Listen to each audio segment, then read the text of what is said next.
আসসালামু আলাইকুম।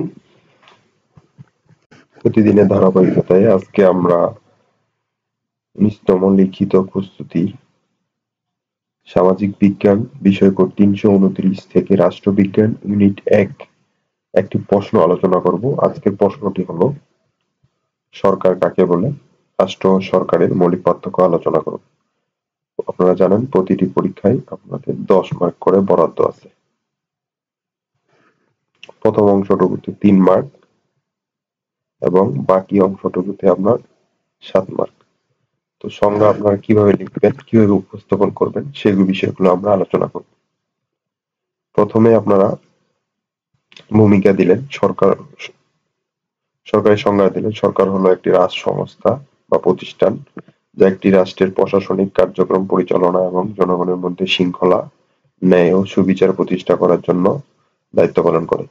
সরকারের মূল কাজ হচ্ছে রাষ্ট্রের আইন ও নীতিমালা বাস্তবায়ন, জনগণের কল্যাণ নিশ্চিত করা এবং রাষ্ট্রের মধ্যে স্বাভাবিক কার্যক্রম বজায় রাখা। সরকার সাধারণত নির্বাচিত বা নিয়োগপ্রাপ্ত প্রতিনিধিদের দ্বারা পরিচালিত হয়। এটি দেশের শাসন ব্যবস্থা বা রাজনৈতিক কাঠামোকে পরিচালনা ও নিয়ন্ত্রণ করে। সরকারের প্রধান কার্যাবলী অন্তর্ভুক্ত: ১ নম্বর হলো আইন প্রণয়ন ও বাস্তবায়ন, ২ নম্বর অর্থনৈতিক ও নীতি নির্ধারণ, ৩ নম্বর সামাজিক সেবা প্রদান, ৪ নম্বর বিদেশি সম্পর্ক ও প্রতিরক্ষা। এরপরে আসি রাষ্ট্র ও সরকারের মৌলিক পার্থক্য। রাষ্ট্র এবং সরকার একে অপরের সাথে সম্পর্কিত হলেও তাদের মধ্যে কিছু মৌলিক পার্থক্য রয়েছে। এসব পার্থক্য নিম্নে আলোচনা করা হলো। রাষ্ট্রের সংজ্ঞা আপনারা দিতে পারেন এভাবে: রাষ্ট্র হলো একটি পবিত্র ও স্থায়ী রাষ্ট্রীয় সংস্থা যা একটি নির্দিষ্ট ভূখণ্ড, জনগণ এবং সাশ্রয়ী সরকার দ্বারা গঠিত। রাষ্ট্রের অধিকারী হলো তার জনগণের আইনগত অধিকার এবং সীমান্ত নির্ধারণের ক্ষমতা। এরপরে সরকার। সরকারের সংজ্ঞা: সরকার হলো রাষ্ট্রের একটি অস্থায়ী সংস্থা যা জনগণের প্রতিনিধিত্ব করে এবং একটি সময়ের জন্য রাষ্ট্রের প্রশাসনিক কার্যক্রম পরিচালনা করে।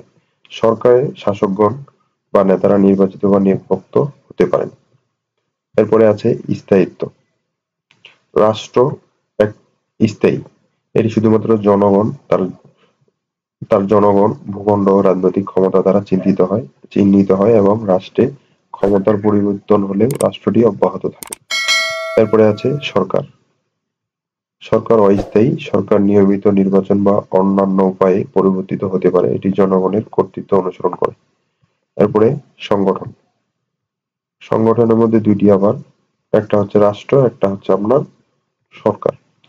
রাষ্ট্রের মধ্যে সরকার, জনগণ, ভূখণ্ড এবং সুরক্ষা ব্যবস্থা অন্তর্ভুক্ত থাকে। রাষ্ট্রের মূল সত্তা হলো রাষ্ট্রীয় প্রতিষ্ঠান ও তার আইন।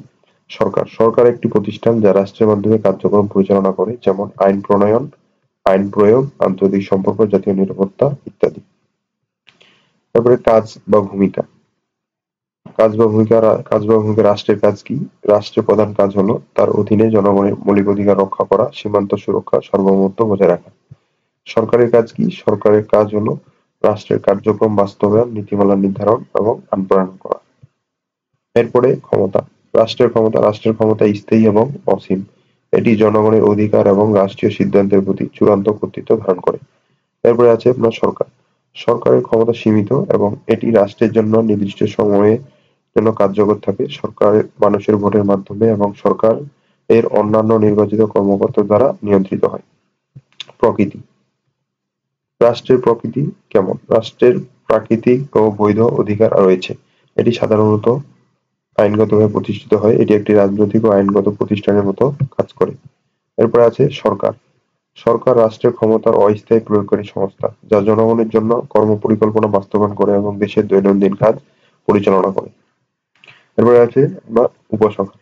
সংক্ষেপে রাষ্ট্র একটি স্থায়ী রাজনৈতিক এবং আইনগত প্রতিষ্ঠান যার মধ্যে জনগণ, ভূখণ্ড এবং ক্ষমতা অন্তর্ভুক্ত থাকে। রাষ্ট্রের মৌলিক দায়িত্ব হলো সার্বভৌমত্ব রক্ষা এবং জনগণের অধিকার সংরক্ষণ করা। অন্যদিকে সরকার একটি অস্থায়ী সংস্থা যা রাষ্ট্রের কাজ, নীতিমালা বাস্তবায়ন করে এবং সরকারের ক্ষমতা সময়কাল ও নির্বাচনের উপর নির্ভর করে। রাষ্ট্র ও সরকারের মধ্যে মৌলিক পার্থক্য থাকা সত্ত্বেও তাদের কাজ একে অপরের পরিপূরক। তো আমি খুব সংক্ষেপে, খুব দ্রুত আপনাদের প্রশ্নটি আলোচনা করার চেষ্টা করেছি। আশা করি আপনাদের ভিডিওটি ভালো লেগেছে।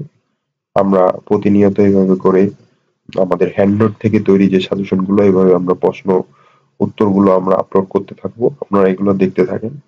আশা করি আপনাদের এগুলো উপকারে আসবে। আমরা প্রতিনিয়ত এগুলা আপনাদের পরীক্ষার আগ পর্যন্ত, লিখিত পরীক্ষার আগ পর্যন্ত আমরা এগুলো আপলোড করতে থাকবো। আপনারা যারা প্রিলির পাশাপাশি লিখিত এখন থেকে প্রস্তুতি নিতে যাচ্ছেন, তাদের জন্য এই ভিডিওগুলো উপকারে আসবে বলে আমি মনে করি।